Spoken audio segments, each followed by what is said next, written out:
예. 오빠. 예. 수업 오, 시작하는데 예. 왜 선글 빨리 빼? 선생님 오신단 말이야. 내가 이게 선글라스 끼니까 야 멋있지 않니? 야 카리스마 있잖아. 저팔계 같아요. 그래. 왜 그러시죠? 좀 웃겨. 오빠. 웃기게 생겼어. 카리스마는 은사라는 뜻이래. 위에서 내려오는 선물이라는 뜻. 카리스마가 이렇게 멋있고 막 능력 있고 막 이런 거 아니었어? 그래, 그런 건 줄 알았는데. 그러면 난 귀여운 카리스마를 갈게. 나. 이거 현실이 아닐 거야. 아버지. 주님, 없었어.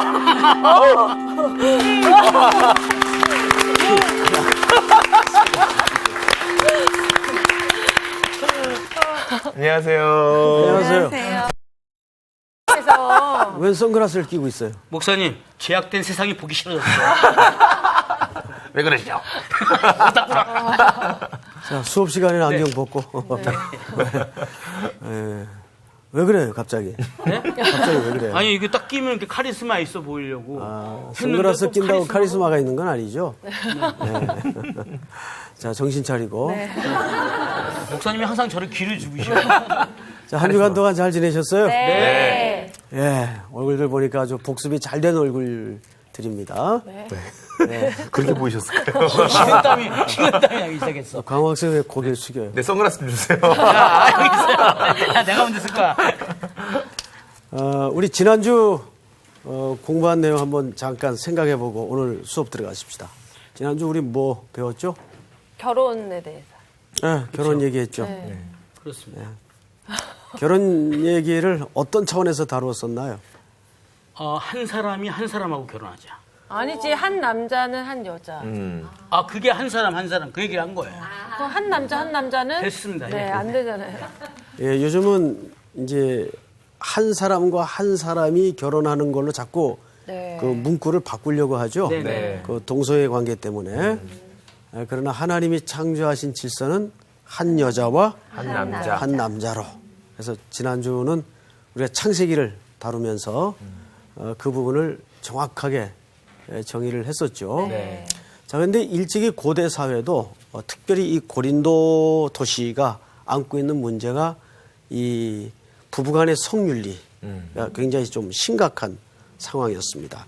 그래서 오늘 7장 들어가기 전에 지난주 시간에 그 1절을 한번 볼까요? 네. 너희가 쓴 문제에 대하여. 자, 이 부분 누가 설명할 수 있는 분? 그 고린도 교회에서 편지를 지금 보낸 거죠, 바울한테? 이런 문제가 있다는 걸 써서 이혼 증서에 대한. 보냈죠? 네네. 예. 자, 그런데 보니까 너희가 쓴 문제에 대하여 말하면 남자가 여자를 가까이 아니함이 좋으나, 이게 참 표현이 좀 애매해요. 이것은 바울이 그런 얘기를 했다는 말이 아니고 지금 고린도 교회 안에 벌어진 어떤 문제를 바울 선생님에게 교인들이 서신으로 질의를 한 거죠. 네. 거기에 대한 답변을 하는데, 말하자면 이 당시 헬라 문법에는 따옴표가 없었죠. 네. 그래서 마치 그냥 읽으면 바울의 주장처럼 네네. 오해가 생길 소지가 네네. 있다는 얘기를 몇 번이고 확인하는 가운데 드렸어요. 네. 예. 자, 그런데 고린도 교회 성도들의 그 윤리관은 이원론적인 생각이 네. 지배적이라 그랬어요. 이원론에서 소위 영지주의가 발전을 하고, 영지주의에는 두 그룹이 생산이 됐어요. 네. 방종과 금욕. 그렇죠. 근데 이 금욕주의가 고린도 교회 안에 들어온 겁니다. 들어와서 예를 들면 두 남녀가 부부 생활을 하고 있었는데 교회 안에서 금욕주의가 들어오는 이 분위기 때문에 어떤 주장이 생겼는가 하면 부부일지라도 부부관계도 안 된다 라는 금지령이 내렸습니다. 뒤에서 그렇게 한숨을 쉬시네요, 지금. 굉장히 아주 그래서 깊은 한이 느껴지셨어요. 저건 잘못된 주장이니까 너무 심각하게 받아들이지 마세요. 그러나 이 당시는 심각했어요. 그래서 야 이럴 수가 있냐? 그 부부가 사는 의미가 뭐냐? 그 성이라는 것도 분명 하나님이 주신 아름다운 고귀한 선물인데 해서 지르이를 사도 바울에게 한 겁니다. 이 문제를 가지고. 그래서 사도 바울이 이 지르에 대한 답변을 지금 쭉 하는 거예요. 7장 전체가. 네. 그래서 지난주에는 정확하게 부부의 문제를 우리가 다루었다면 자 지난주 공부한 것 중에 하나만 더 다루고 오늘 본문으로 들어가겠습니다. 네. 자 6절을 보세요. 그러나 내가 이 말을 함은 허락이요 명령은 아니니라. 나는 모든 사람이 나와 같기를 원하노라. 그러나 각각 하나님께 받은 자기의 은사가 있으니 이 사람은 이러하고 저 사람은 저러 하니라. 이렇게 되어 있습니다. 이것은 부부가 부부 생활을 하는 가운데 기도할 틈을 타기 위해서만 분방할 것이고 그 외에는 분방을 허락하지 않는다 그 말이에요.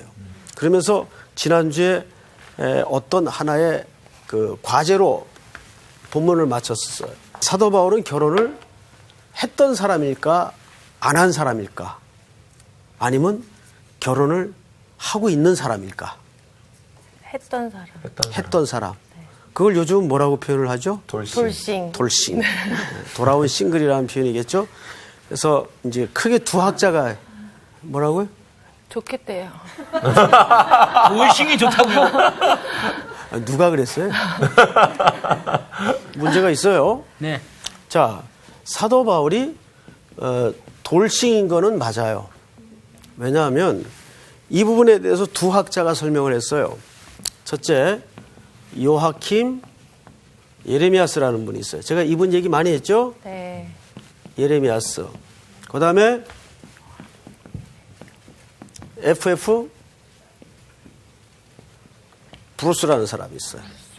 두 분 다 아주 대석학인데 예레미야스와 브루스의 주장이 다 틀려요. 예를 들면 요하킴 예레미야스는 이렇게 얘기를 합니다.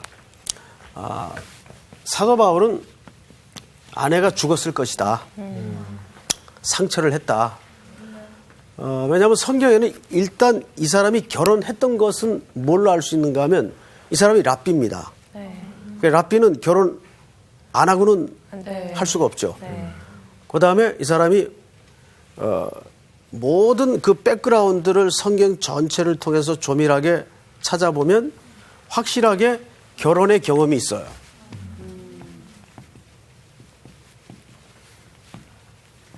그래서 예레미야스 같은 사람은 이 사람이 상처를 했을 것이다. 그런데 또 영국의 유명한 학자인 이 브루스 같은 사람은 이혼을 했을 것이다. 그러니까 아내와 헤어졌을 것이다. 헤어진 이유가 뭐냐면 바로 다메섹 사건을 듭니다. 예수 그리스도께 포로가 되어서 사도로 부름받는 순간 사역의 사정상 아내와 이혼을 했을 것이다. 그런데 이건 추정에 불과합니다. 네. 그러니까 성경이 정확히 이거다라고 말하지 않는 이상은 우리가 어느 쪽으로 설명을 할 수가 없어요. 분명한 것은 형태가 중요한 건 아니에요. 자, 지금부터 사도 바울이 자기의 경험과 또 오늘 고린도 교회 성도들의 지르이를 녹여서 후대 성도들에게 성령의 감동으로 어떤 지침을 주고 있는가, 특별히 독신의 문제. 오늘 독신의 문제가 굉장히 심각하죠? 네네. 예. 결혼을 하지 않는 독신도 있고 또 했다가 돌아온 독신도 있고 아주 유형이 굉장히 지금 복잡한 시대를 우리가 살고 있습니다. 특별히 젊은 세대들에게 과연 오늘날 성경적 핵심 가치는 뭘까에 대해서 지침을 주는 것은 굉장히 교회적으로 필요한 답이어야 된다고 저는 생각을 합니다. 그런 차원에서 오늘 공부는 그렇게 간단한 공부도 아니면서 이 공부의 무게가 상당히 실려있는 내용이 될 수밖에 없어요. 그래서 장난치지 말고 끝까지 신중하게 잘 새겨 들으시기 바랍니다. 네. 오늘 수업 고린도전서 14강 결혼과 독신 두 번째. 자, 우리 오늘 8절부터 저기 우리 정주원 학생부터 쭉 한번 읽어볼까요?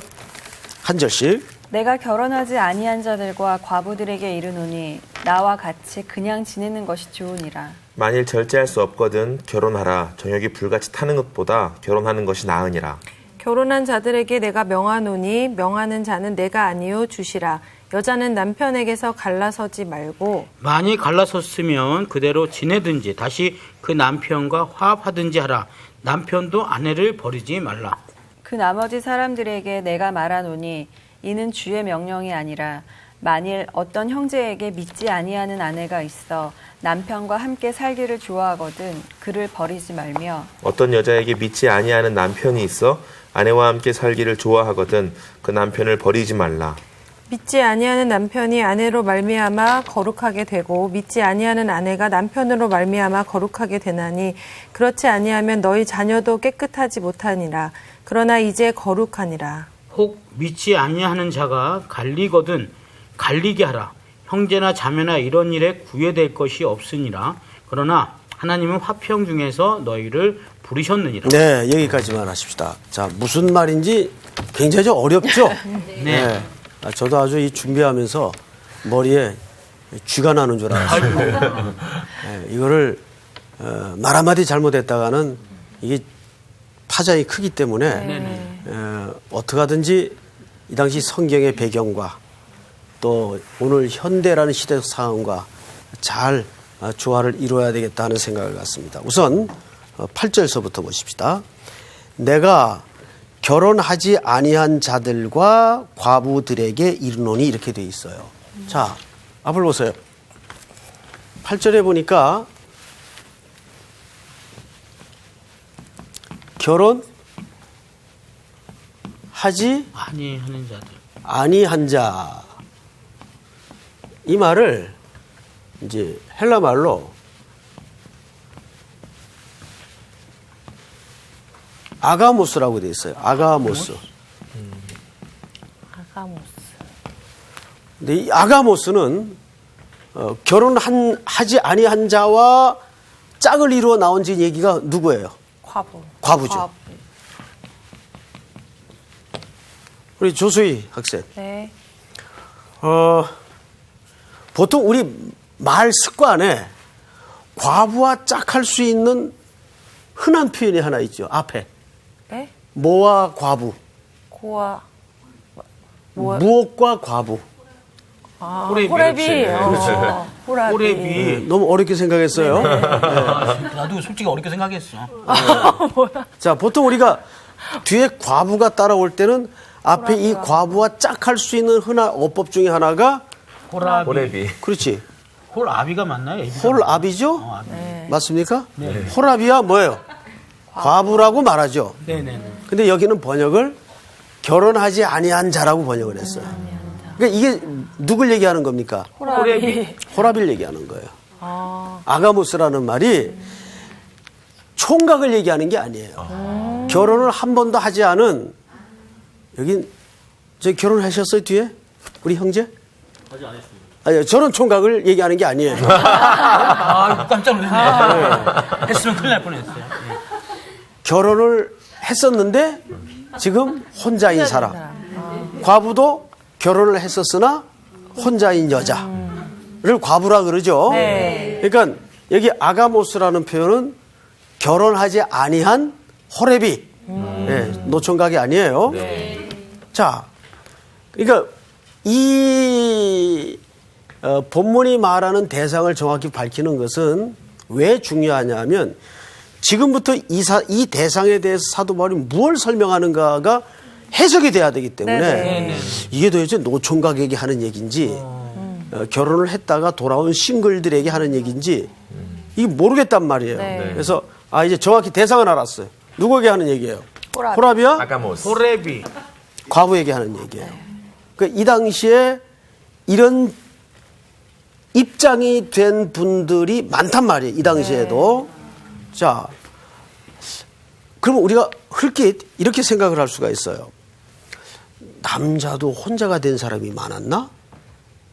자, 보통 우리가 유대식으로 생각을 하면 유대인들의 사고 중심으로서는 여자가 남자를 버릴 수 있어요? 남자가 여자를 버릴 수 있어요? 남자가 여자를 버릴 수 있죠. 철저히 남성 중심 사회죠. 네. 그리고 사고를 갖고 있었고. 그래서 유대 중심에서는 여자가 남자를 버려서 남자가 홀로 되는 경우는 거의 불가능합니다. 그런데 이 고린도 도시를 안고 있는 도시적 정신 가치는 헬레니즘 사회예요. 이때는 여자들도 남자를 쉽게 버렸습니다. 아이고. 많이 안타까워하시네요. 놀랬죠? 이 고대 시대는 헬레니즘 사회 배경에서는 그게 사실은 굉장히 흔한 일이었습니다. 그래서 저렇게 돌아온 싱글들이 종종 있었어요. 그러니까 지금 사도 바울이 고린도 교회 안에도 그런 상황이 벌어져 있단 말이에요. 지금 오늘 한국 교회 안에도 성도 구성원들 가운데 다양한 결혼의 유용의 경험을 갖고 있는 분들이 지금 많단 말이에요. 뭐 재혼을 하신 분들도 있고 이거는 뭐 이제는 거의 뭐 보편화된 상황이고 그다음에 또 재혼 전인 돌아온 싱글인 채로 머물러 있는 어중간한 상태로 있는 분들도 있고 이런 분들에 대해서 이제 교회가 성경적 대안을 좀 줄 수 있어야 되는데 이게 참 상황이 쉽지 않아요. 그런데 오늘 그러면서 사도 바울은 그러한 대상들에게 뭘 얘기하는가를 보십시다. 네. 자, 8절. 내가 결혼하지 아니한 자들과 과부들에게 그러니까 호렙이 과부들을 얘기합니다. 이르노니 나와 같이 그냥 지내는 것이 좋으니라. 이걸로 봐서 바울이 사실은 자기도 뭐란 얘기예요? 호랍이란 얘기예요. 아까 브로스나 에레미야스가 상처를 했다, 이혼을 했다, 논란이 있었다 그랬죠. 그러니까 이걸로 봐서 어쨌든 이혼을 했던 상처를 했던 사도 바울이 했던 호랍이인 것만은 확실해요. 네. 결혼을 했던 사람이에요. 네. 자, 성경을 또 보십시다. 나와 같이 그냥 지내는 것이 좋으니라. 그러나 만일 절제할 수 없거든 결혼하라. 정욕이 불타는 것보다 결혼하는 것이 나으니라. 이렇게 돼 있습니다. 조건이 있죠. 바울의 원래 교인들에게 주는 지침은 그냥 과부든 호랍이든 주님 오시는 날까지 나처럼 혼자 지내는 것이 주의 일을 위해서는 좋다. 근데 이 조건이 있었어요. 조건이 뭐예요? 정욕이 불같이 타는 것보다 낫다. 이 문제는 뭐 얘기해 보세요. 절제가 안 되는 사람. 절제가 안 된다. 예, 그렇죠. 이 문제는 누구나 쉬운 문제는 아니에요. 가정이라는 울타리는 참 오묘한 기능이 많아요.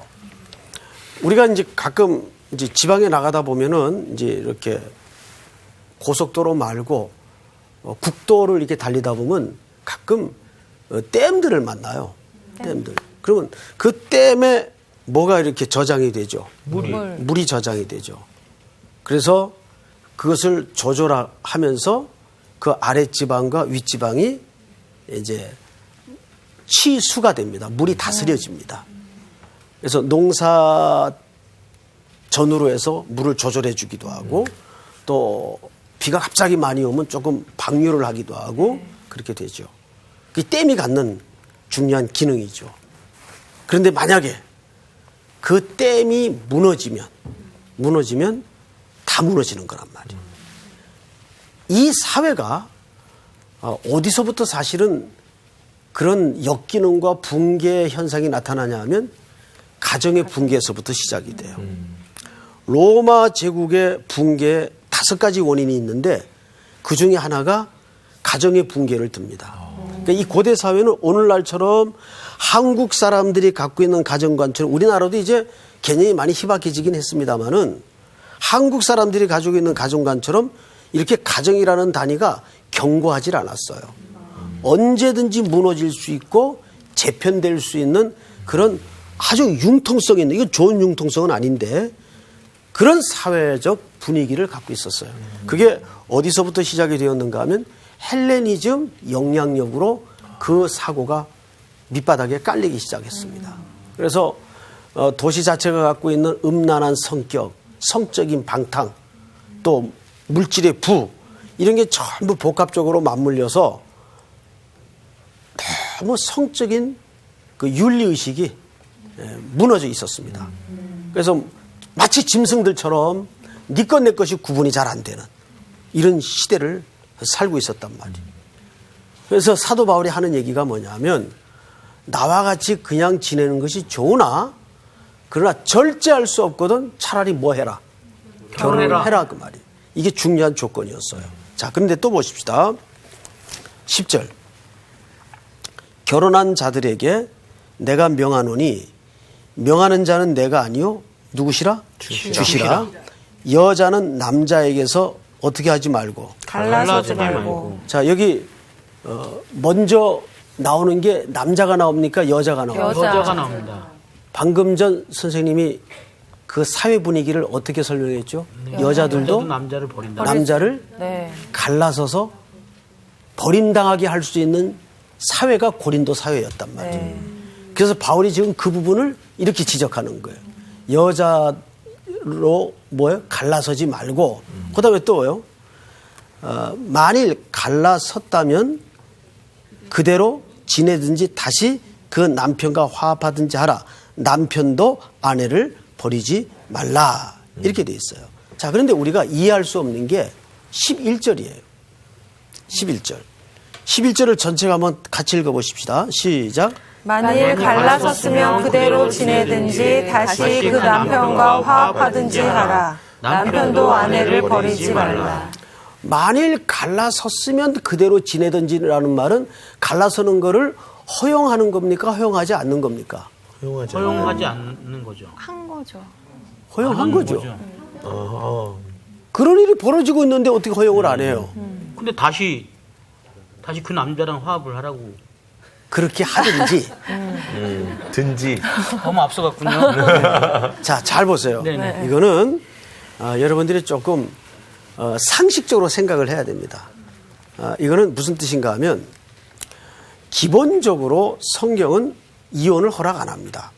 기본적으로. 그런데 그럼에도 불구하고 인류는 끊임없이 이혼을 해왔어요, 안 해왔어요? 갈라섬을 진행해 왔어요. 그거는 어쩔 수 없다 그 말이에요. 그러니까 그것은 하나님이 명령하신 것이 그러니까 주의 명령이 아니라 그 말이에요. 그래서 하나님이 명령하신 것이 아니고 인간들이 죄로 말미암아 부부로 만나 살다가 누구의 잘잘못이 있든지 간에 헤어지는 경우가 발생을 해요. 그럴 때는 할 수 없다 그 말이에요. 그럴 때는 그대로 두라 그 말이에요. 근데 만약에 합할 수만 있다면 다시 화합하는 게 좋은데 다 그렇게 되는 건 아니잖아요. 그러니까 역사가 진행이 되어 가면서 제가 이렇게 이제 문구를 좀 정리해 봤어요. 진행되는 역사 속에 어쩔 수 없이 벌어지는 타락의 결과를 얘기하는 겁니다.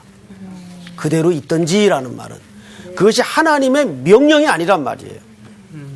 자, 우리가 살다가 죄를 지어요. 그럼 그 죄지라고 하나님이 명령을 한 거예요? 아니죠. 그거 아니죠. 타락한 인류가 역사를 진행하며 삶을 사는 가운데 어쩔 수 없이 나타나는 연약한 하나의 결과물들이에요. 그거는 어쩔 수가 없다 그 말이에요. 그건 못 말리는 거예요. 그래서 그대로 두라 그 말이에요. 그러나 화합할 수 있다면 화합을 해야 된다. 근데 그렇게 잘 안 되잖아요. 왜? 대체적으로 역사를 보면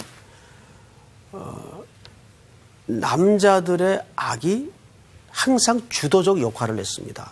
자, 분명 성경에서는 이혼을 원칙적으로 허락하지 않았는데 성경에는 이혼을 허락한 구절이 있습니다. 있어요, 없어요? 있죠. 자, 한 군데를 찾겠습니다. 신명기 24장을 열어보세요. 신명기 24장 쭉 넘어가서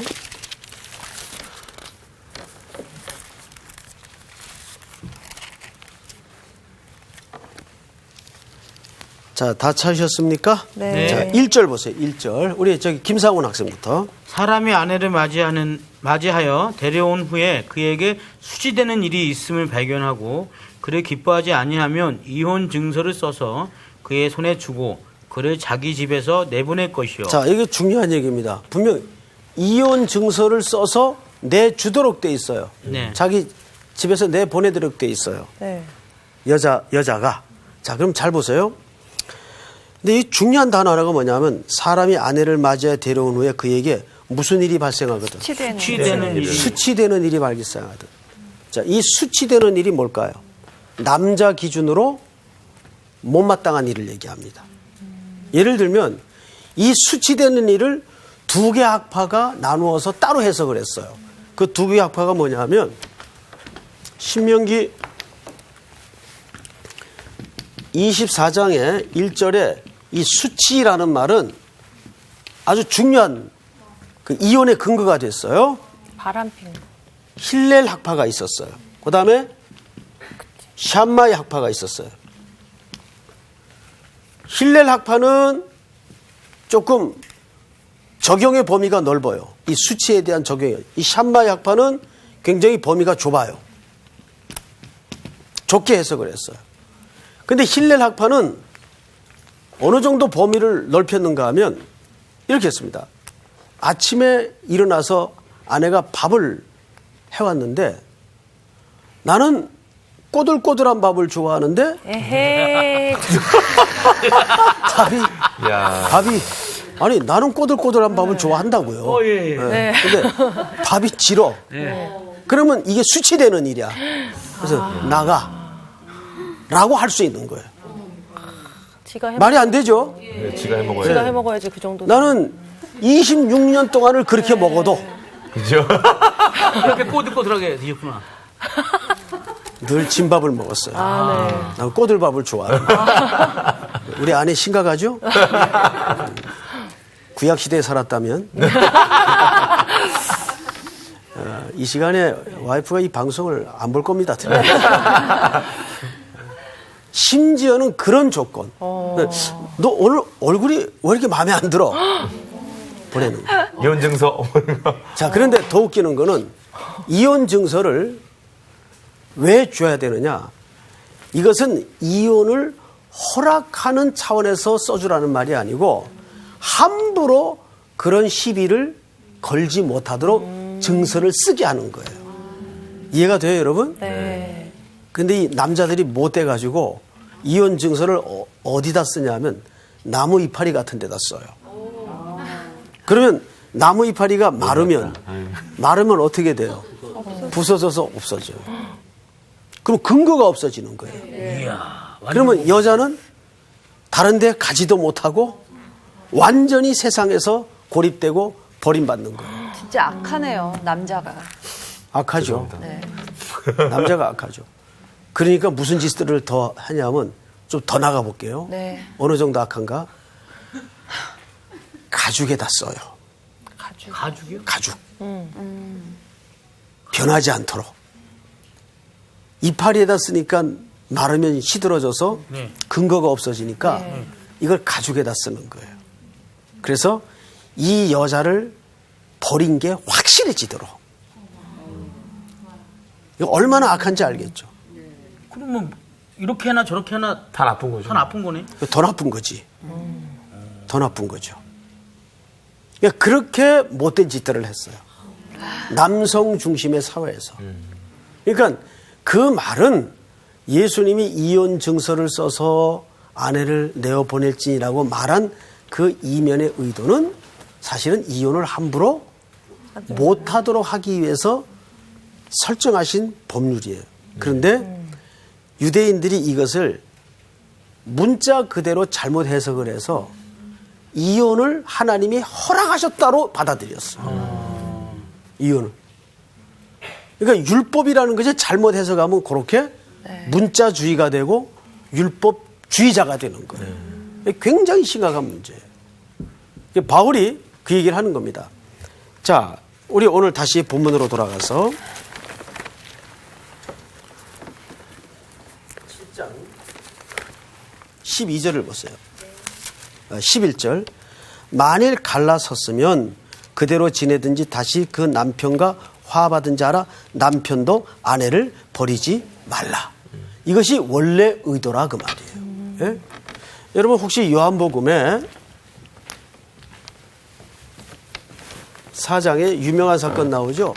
수가성 수가성 여인. 운물가의 네. 여인이 예수님과 만남 속에 이루어지는 대화 중 이런 대화가 나와요.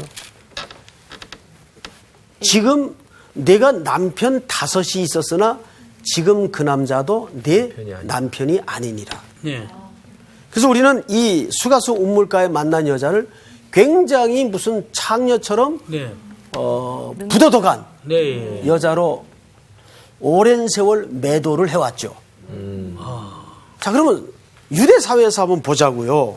유대 사회에서 여자가 그렇게 자기 입맛에 맞게 무슨 부를 쫓아서 명예를 쫓아서 건강을 쫓아서 자기 입맛에 맞게 남자를 갈아치울 수 있는 그런 시대였나요? 아니죠.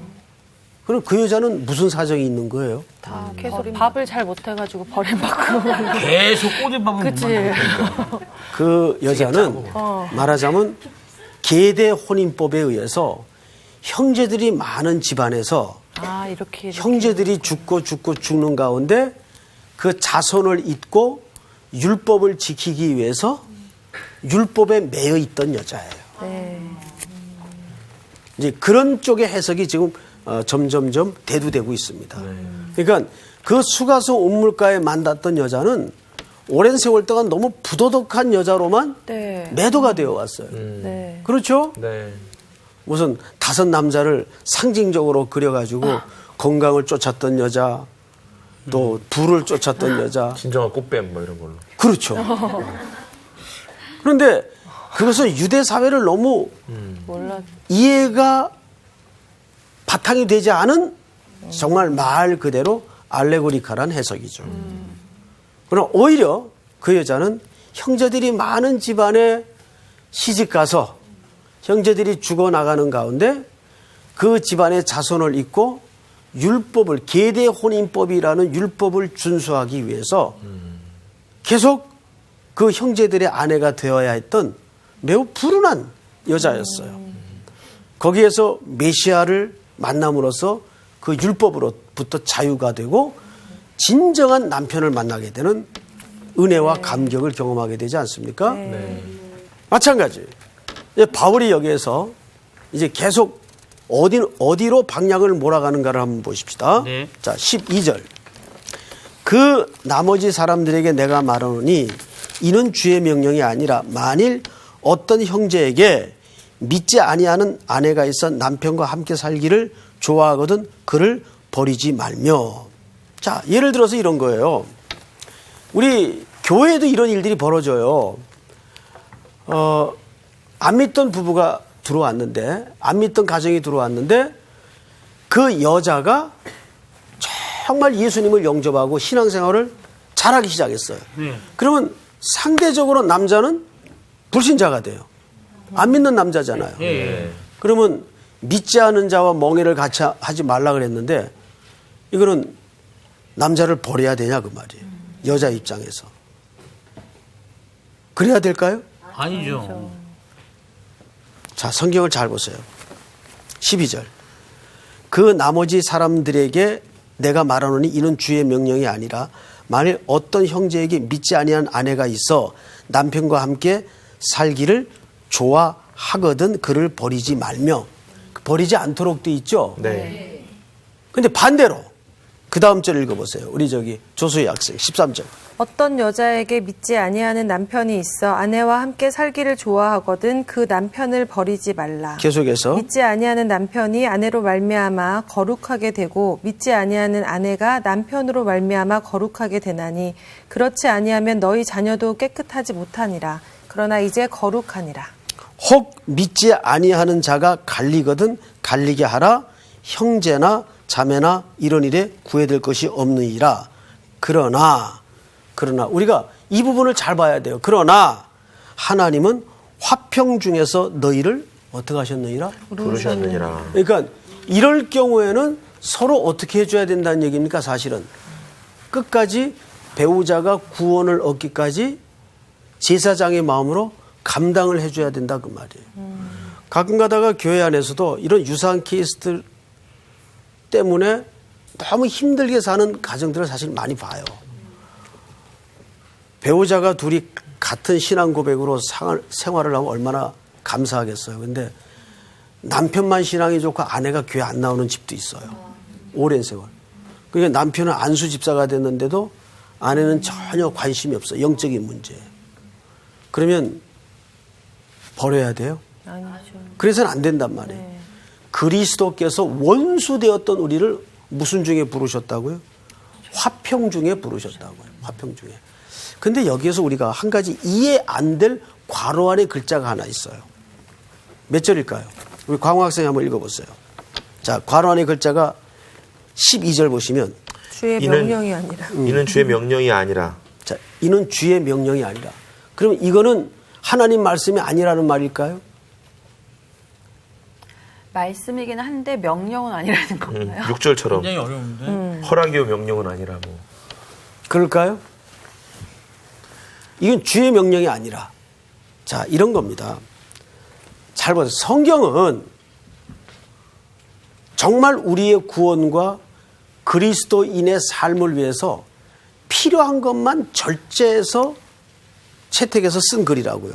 예를 들면 성경에 우리 그리스도인의 삶을 다룬 책이라고 해서 오늘 아침에 출근할 때는 밝은 색을 입고 나가라.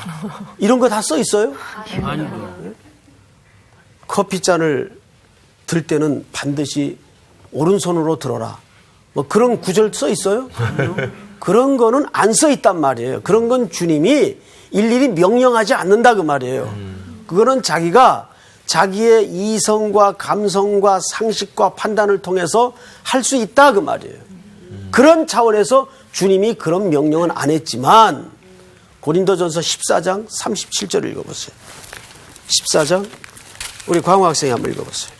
뒤로 쭉 넘겨서. 만일 누구든지 자기를 선지자나 혹은 신령한 자로 생각하거든 내가 너희에게 편지하는 이 글이 주의 명령인 줄 알라. 그렇죠. 이제 무슨 소리인지 알겠어요? 그러니까 아까 7장에서 이는 주의 명령이 아니라라는 말은 내가 그런 구체적인 자질구레한 문제까지는 하나님께로부터 직접 받지는 않았지만 사도 바울은 하나님의 사도로서 성령의 감동을 받아 지금 이 글을 쓰고 있다고요. 그렇게 쓴 글은 오늘 14장 37절에 우리 정주훈 학생 다시 한번 읽어보세요. 네. 뭐라 그랬어요? 만일 누구든지 자기를 선지자나 혹은 신령한 자로 생각하거든 내가 너희에게 편지하는 이 글이 주의 명령인 줄 알라. 이 글이 무슨 글입니까? 고린도 전서죠. 네. 그러니까 사도 바울이 쓴 모든 내용이 성령의 감동으로 쓴 기록이기에 사실은 누구의 명령이에요? 주의 명령이에요. 그러나 여기 가로 안에 이는 주의 명령이 아니라는 말은 주님이 이렇게 구체적으로 자질구레하게 세세히 기록은 나에게 귓구멍에 들려준 거는 아니지만 그 말이에요. 이해가 돼요? 네. 그 미세한 차이를. 예? 그래서 이런 구절 때문에 일부인지 자유주의 신학자들은 성경은 바울에 의해서 편집이 됐기 때문에 어떤 건 하나님의 말씀이고 어떤 건 아니고 이렇게 자꾸 성경을 어렵게 만들어요. 그런 이제 위험성이 있단 말이에요. 자, 이제 마지막으로 네. 성경을 이제 보십시다. 16절 다 같이 한번 읽겠습니다. 시작. 아내된 자여 내가 남편을 구원하는지 어찌 알 수 있으며 남편된 자여 네가 내 아내를 구원하는지 어찌 알 수 있으리요. 자, 결국 하나님의 진짜 관심은 결혼의 형태가 하나님의 관심은 아니에요. 하나님의 관심은 혼자 있든지 결혼을 해서 지내든지 일관되게 그 방향이 어디를 향하고 있는가 하면 배우자를 그리스도 앞으로 인도하는데 각오와 헌신이 되어 있는가를 보는 거예요. 그래서 부부를 통해서 우리가 배우는 가장 큰 과제가 뭐냐 하면 첫째, 그리스도의 사랑을 배워요. 그래서 내가 어떤 구속함을 입었는가를 부부 생활을 통해서 배웁니다. 천사 같은 아내를 만났어. 우리 상훈 씨는. 네. 그러면 천사 같은 아내를 통해서 그리스도를 배워요. 나같이 부족하고 나같이 가진 거 없고 나같이 스펙이 없고 사무실 얘기하는 게 아니에요. 아닙니다. 제 얘기하셔도 됩니다. 이 사랑하는 아내가 나를 받아주고 사랑해주고 한 몸을 이루어 아름다운 열매도 주시고 이거야말로 정말 구원이다. 그거를 경험하며 사는 거예요. 아멘. 근데 예. 아멘 한 대로 되길 바랍니다. 예. 근데 반대의 경우가 있어요. 반대의 경우. 이거를 버려 말어. 이러고 매일매일 살아가는 사람들이 있어요. 그때마다 어떻게 해야 될까요? 주님을 생각해야 돼. 주님이 날 포기하지 않으셨다면 내가 이 아내를 또는 이 남편을 포기할 수 없지. 이 남편이 온전한 그리스도의 자리에 오기까지 주님이 나를 감당해주고 견뎠듯이 나도 견뎌야지. 그러니까 어떠한 다양한 형태를 통해서도 하나님은 그 속에 메시지를 감춰 놓으세요. 그러니까 이것은 결혼을 하는 게 좋냐 안 하는 게 좋냐 독신으로 있는 게 좋냐 재혼을 하는 게 좋냐 여기에 초점이 있는 책이 아니란 말이에요. 그 모든 목적지가 그 상대를 내가 그리스도 앞으로 인도할 헌신과 순종의 각오가 되어 있는가를 묻고 있지 않습니까? 그게 16절 전체의 결론이에요. 16절만 다시 한번 전체가 읽고 마치겠습니다. 시작. 아내 된 자여 네가 남편을 구원하는지 어찌할 수 있으며 남편 된 자여 네가 내 아내를 구원하는지 어찌할 수 있으며. 아멘. 아멘. 자, 오늘 공부는 여기서 마치겠습니다. 수고하셨습니다. 감사합니다. 아, 그렇구나. 다 알지만 사랑하는 게 어렵고 남편이 아니라 왼수처럼 느끼고 그럴 때가 많잖아. 나한테 물어보는 거야? 아니야. 내 눈빛이 그랬네. 의학적으로 그 사랑이라는 호르몬이 나올 수 있는 게 2년 반이래. 2년 반으로는 정으로 산다라는 거야. 근데 나는 그거에 정반대라고 생각해. 왜냐하면 난 지금까지도 10년이 됐지만 아내 손을 잡아도 설레. 이번 주 퀴즈입니다. 출애굽기 20장에서 하나님께서는 모세에게 제단을 쌓는 돌은 어떠해야 한다고 하셨습니까? 1번 정으로 잘 다듬은 돌, 2번 반듯하게 깨트린 돌, 3번 정으로 다듬지 아니한 돌. 정답을 아시는 분은 CBS 성사학당 홈페이지에 정답을 올려주시거나 우편으로 보내주시면 됩니다. 보내실 곳은 서울특별시 양천구 목동서로 159의 1번지 CBS 성사학당 담당자 앞입니다. 연락처를 꼭 남겨주세요. 선정되신 분들에게는 대한성서공회에서 성경, 송태근 선생님의 쾌도남마 사도행전, 내가 어디 있느냐, 김기석 선생님의 오래된 새 길, 신우인 선생님의 땅과 하늘의 갈림길에서, 구미정 선생님의 두 글자로 신학하기 가운데 하나를 드립니다.